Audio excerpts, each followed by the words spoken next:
Bank of America. You're the appellant. I'm assuming you want to save about 5 minutes for rebuttal, unless you tell me something to the contrary.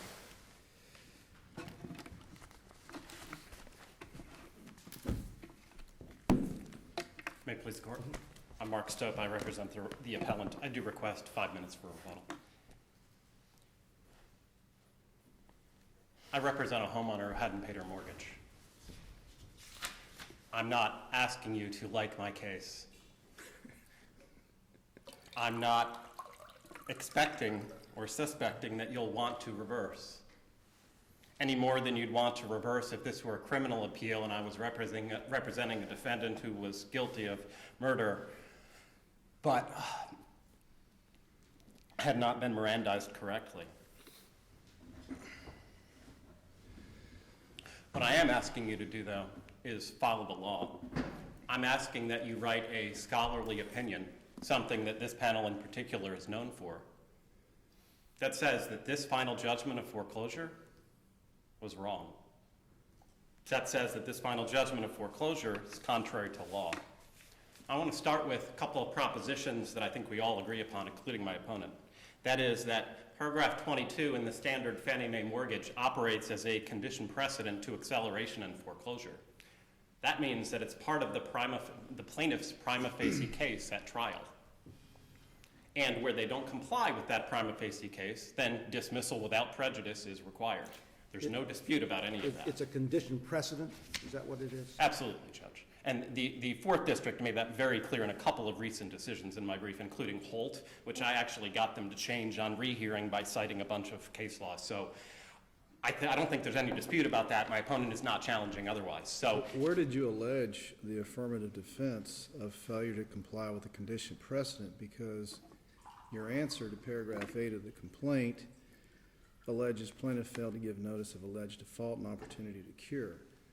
That is the only mention in your answer and defenses about the notice. And that is how an affirmative defense as to a condition precedent must be pled specifically. Well, Judge, with all due respect, this is not an affirmative defense. The way you deny a condition precedent under 1.120C is to specifically deny. That's different than an affirmative defense. But you didn't specifically say that the letter is incorrect. Well, because you allege that they failed to give notice. Well, three things. One, we allege that we didn't get the letter. You can't plead in your answer that the specific problems with the letter when you didn't get it. But two, this issue was litigated with everyone's consent throughout. And three, they did not even argue what you're arguing now in the briefs. So the issue of pleading is not an issue before the court at all. The issue of whether you received it is not before us today. No, I agree. I'm arguing simply the content of the letter. And that issue was adjudicated below, litigated by everyone with consent, was properly pled. They're not even arguing otherwise in their brief that it wasn't properly pled. So respectfully, that's not an issue before the court today. Okay. The only issue before the court today is whether or not this letter comported with the obligations of paragraph 22. And really the fairly narrow issue is whether or not this format where they give the total amount due, including amounts beyond the default amount, is a violation of 22. Absolutely, and that's right where I wanted to start, Judge. And if you don't mind, I know just from talking to the judges on the court that you've got this one at least one or two more cases. Are there a bunch of these appeals that have the same issue? Frankly, this exact I'm only letter... asking that for sort of, case management purposes. Sure, I get it. Judge, this letter is pretty unique. There are not many letters that explicitly require the next month's payment in order to cure this default. The more common problem, to the extent that's a problem in other appeals, is where the letter requires some unspecified future payments after the date of the letter, and they don't tell you what it is. Letters will often say, here's the amount due as of the date of the letter, you have to pay that to cure the default, plus these additional unspecified payments in the future. So it's a little bit different of an argument, but a lot of letters do it the right way. A lot of letters do it the right way by saying, to me there's a dispositive distinction between requiring future payments after the date of the letter, which are a different default, and reminding someone that they have to make their future payments, but not requiring those to cure this default. And where I think that I win, as you look at the briefs, is that I cite Singleton versus Graymar, Florida Supreme Court, and a line of cases that say, when you have an installment contract like this, every monthly payment, if not made, is a separate default. Any payments that were due after the date of this letter, after the date of this March 23rd, 2009 letter, are a separate default as a matter of law. They have no case law to the contrary on that issue. So, I'm sorry. Go ahead. Mr. Stokely, you would contend then that this would be a substantially non-compliant letter? Well, to me, whether you call it compliant or substantially non-compliant, it's really the same thing, okay? The point is, this letter doesn't say what it's supposed to say. It does not specify the actions to cure the default, because to cure the default, whether you paid on day 1 or day 30, whether you paid 1 day after the letter or 30 days after the letter, the amount that you paid never changes, because the amount that you have to pay to cure the default never changes, because any payments due after the date of the letter are a different default. They have no case law otherwise. Legally, Bank of America can't accelerate the note if a payment of $3,283.82 is received on or before I guess it's the end of March or the first day of April. Absolutely. And they acknowledged that, undisputed, their own testimony at trial. What was required to cure the default, whether you paid on, I give a couple different examples during the trial testimony, it was always the same. They acknowledged what was required to cure the default was the amount due as of the date of the letter, $3,283.82,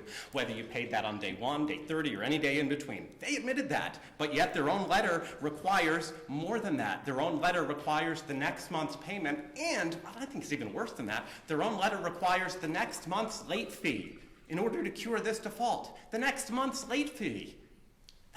Was there any record evidence that that incongruity caused any harm or prejudice to your client?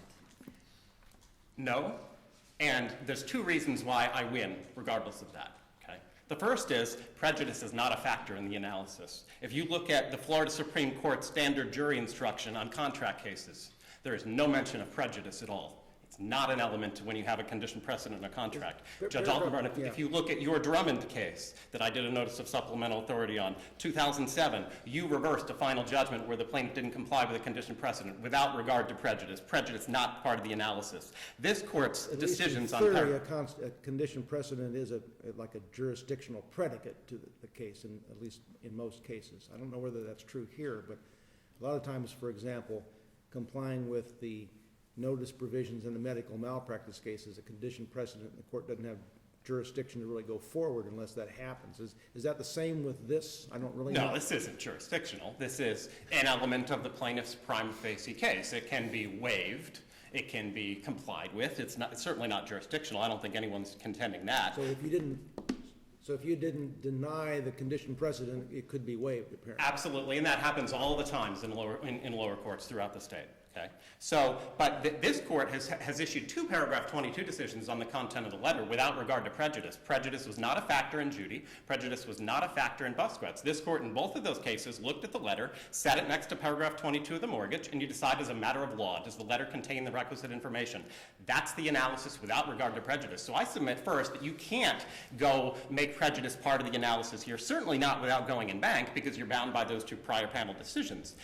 In addition to that, the 5th DCA has only recently incorporated a prejudice analysis in a limited context where the issue was the number of days in which the letter gave to cure. And in the Vasilevsky case, that just came out a month or 2 ago, the issue there was the defendant had defended the case for years without ever raising that issue. Then 4 years into the case, files an amended answer interposing it and says, well, you missed the letter gave me a day short. Well, I guess, Mr. Stopa, what I'm driving at with that question is, can you articulate for me a legal reason or a policy reason, whether you call it prejudice, whether you call it harm, or whether you call it materiality of the breach or substantiality of the performance? Can you articulate for me a legal reason or a policy reason why we should treat foreclosure cases and paragraph 22 cases any different than we would treat any other contract case where we would measure that issue and we would have a fact finder determine it?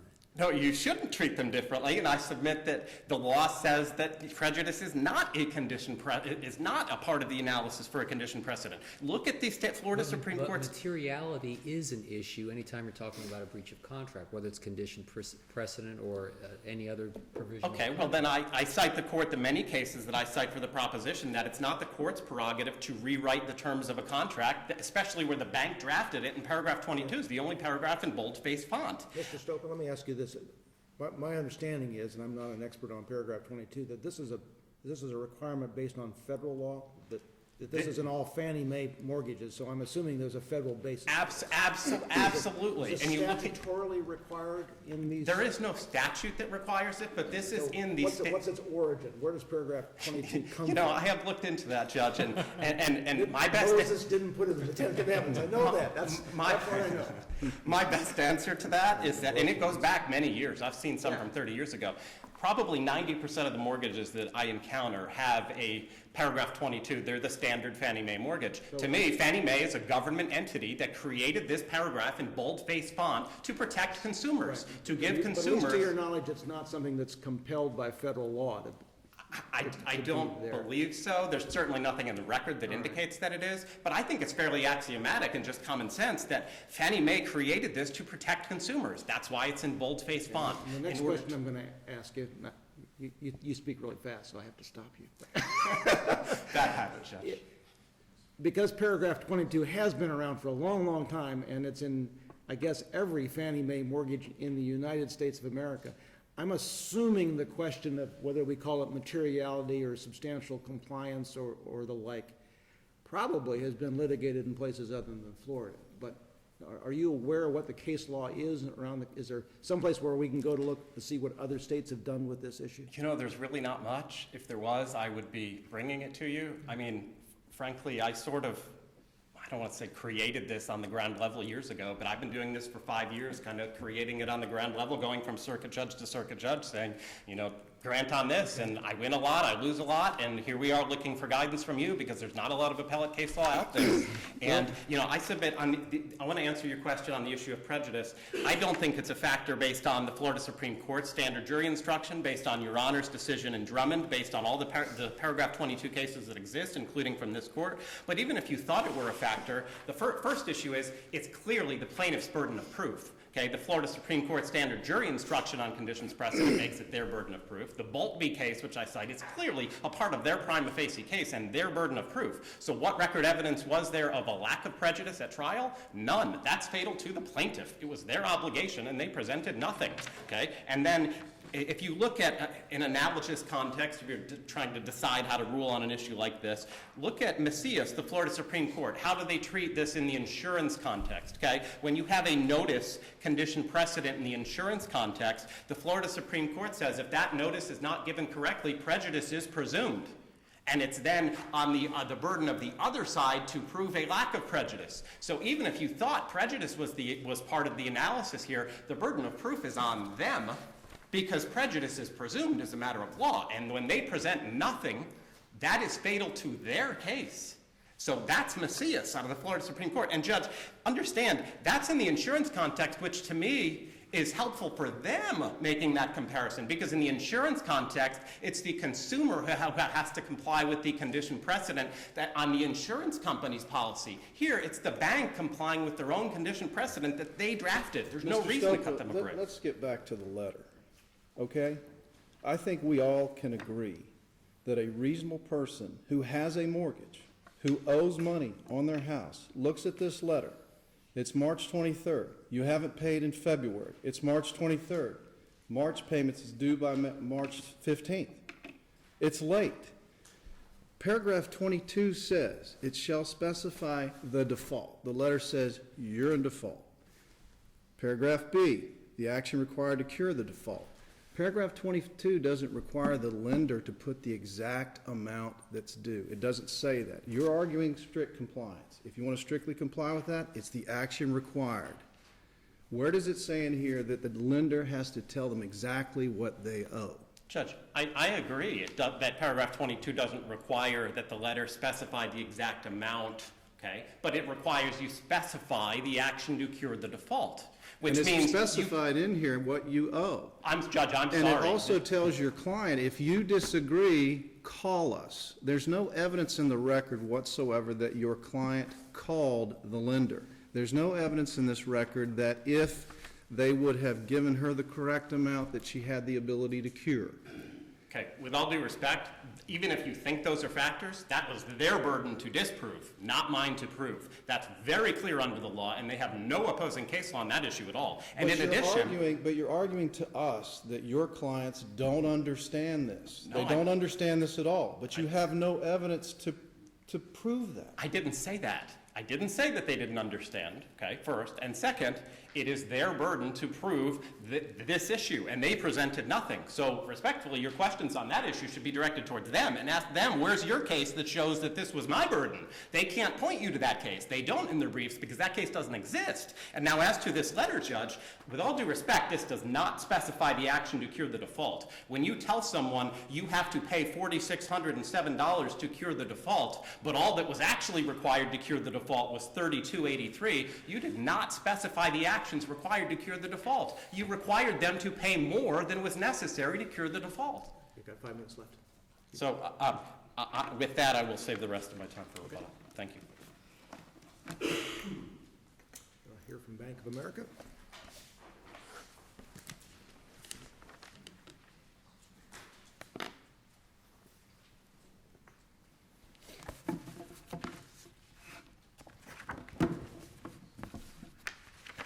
Does the bank in any way concede that the amount requested in the letter was incorrect?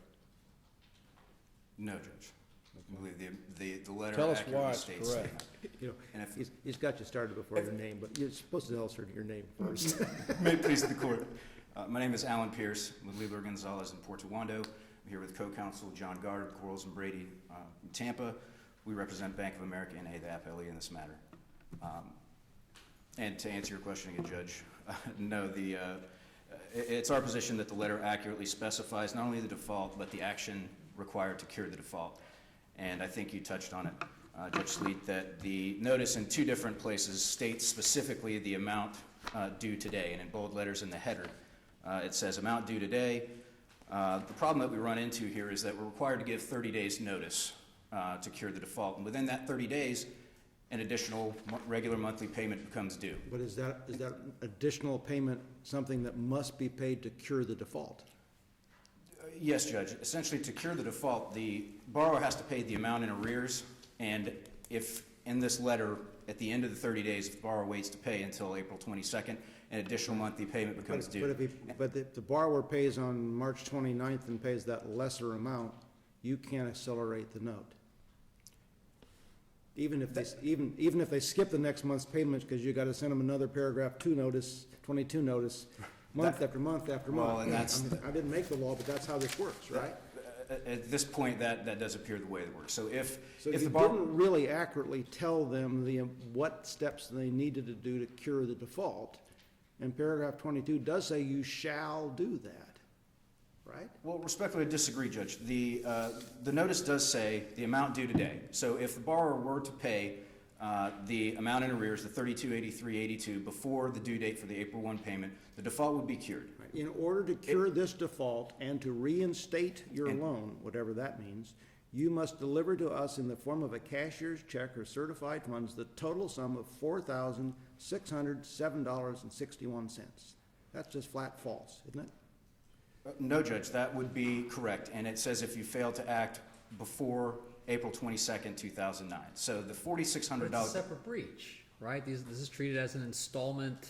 It is we treated treat it as an separate installments, so there cannot be a breach when that installment has not yet even become due. You can't prospectively declare somebody to be in default for a payment that's not due yet, right? Well, no, that's correct. But under paragraph 3 of the mortgage, the bank's not required to accept any payment that doesn't bring the account current.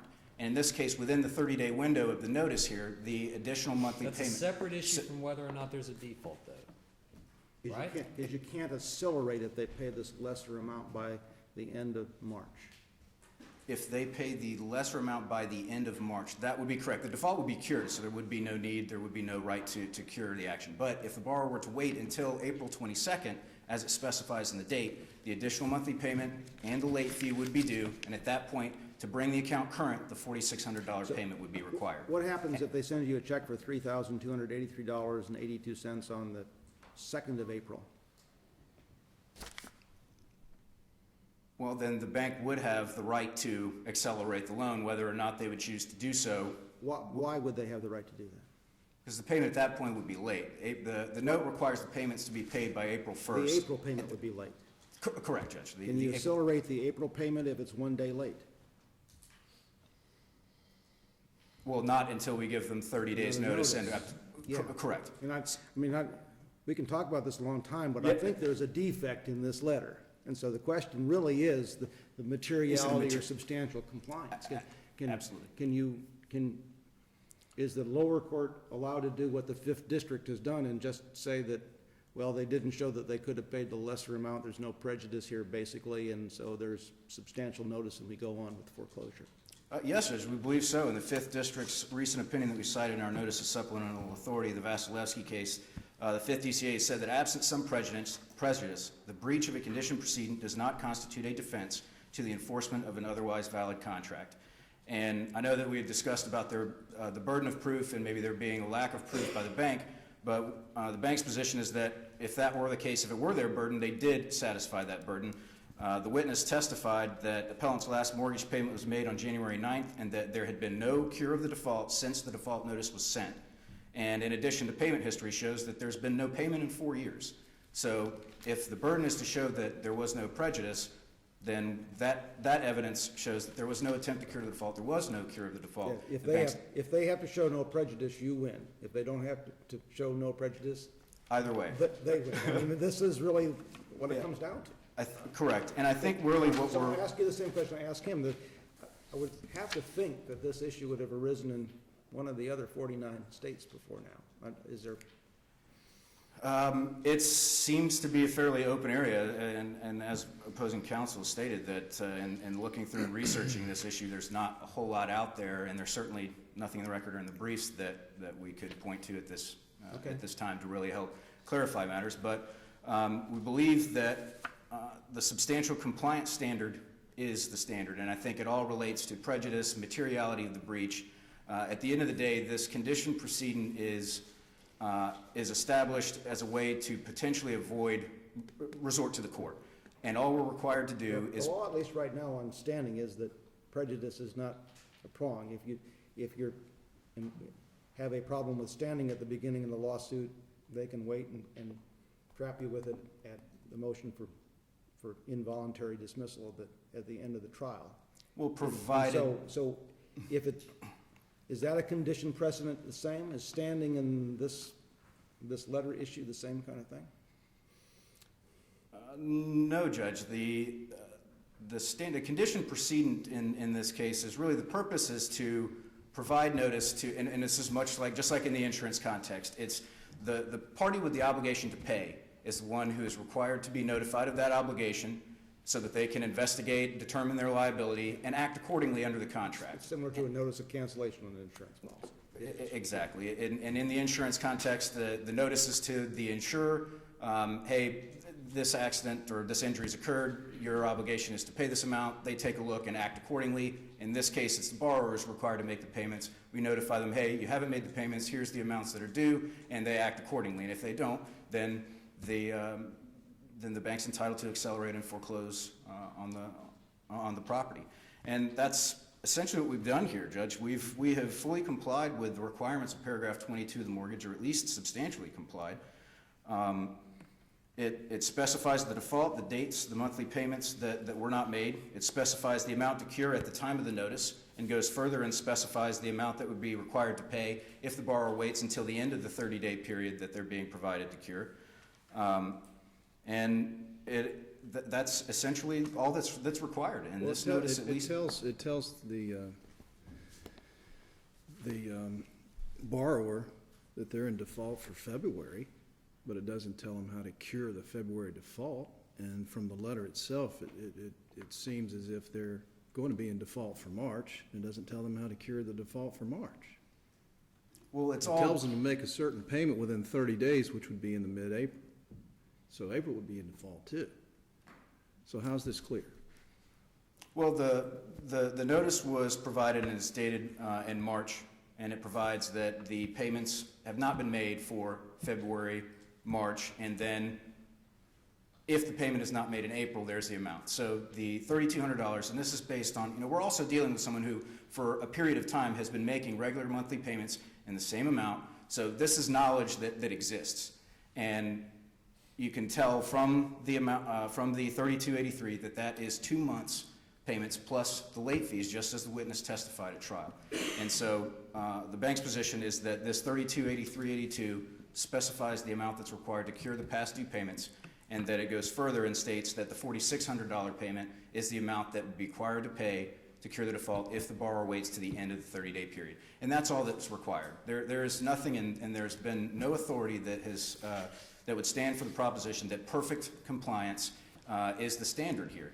And we've provided reasonable notice to the borrower, explained that this is what's required, this is where we're at, there's been a default, you need to cure it, and that's not been done. So the bank has proven that it's entitled to foreclose. And unless the court has any additional questions. I'll ask you the same question I asked him. Do you know the origins of paragraph 22? Is there some federal regulation or federal statute that compels this to be in these documents? Because it's always there if it's a Fannie Mae loan. I do not know whether there is a federal statute that requires the paragraph 22 language.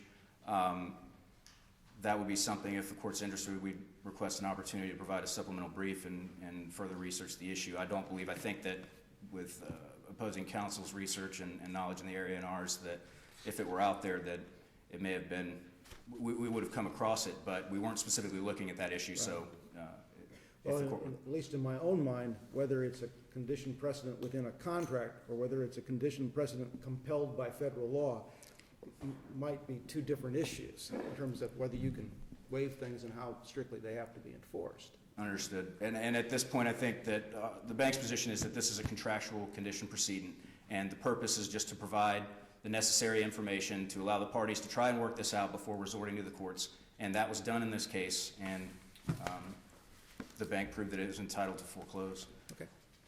And if the court doesn't have any other questions, we would rest on the arguments in our brief and request that the judgment be affirmed. All right. Thank you. Mr. Stubble. Thank you, Judge.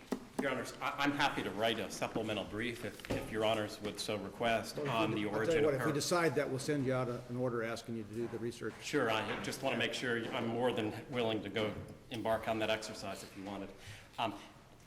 There is a fundamental difference in these letters between requiring them to cure the default by paying what's due and reminding them of their future payment obligations without requiring those future payments to be made to cure this default. That's the right way to do it, and what this letter does. Many letters, I know you're concerned about case management issues, Judge. Many letters in the industry do it the right way. Many letters give a reminder of you have to make your future payments without explicitly requiring those future payments to cure this default.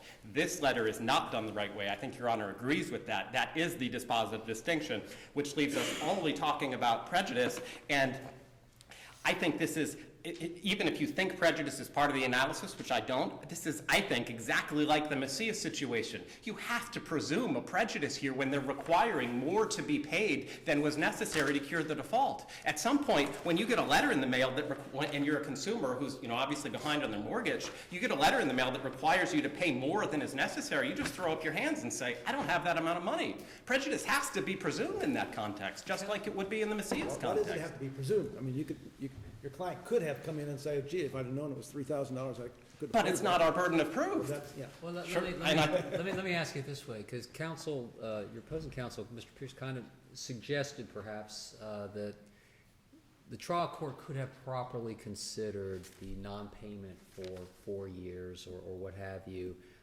in this context, that you can almost presume the prejudice or presume that there's no prejudice because this is a borrower that hasn't shown up to the trial, hasn't paid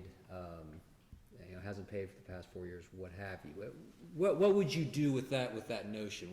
What would you reply to? I'd say, where's the legal authority that suggests that you can presume the absence of prejudice where a party who drafts a contract and has a condition precedent in bold-faced font, a financial institution, does not comply? There's no case law on that. In terms of materiality, in terms of how you go about weighing evidence, I mean, there's a number of things that the trial court, the finder of fact, can look at. Why can't the fact finder look at that, consider that? Well, one, because there was no evidence of it at all. Of the And non-payment?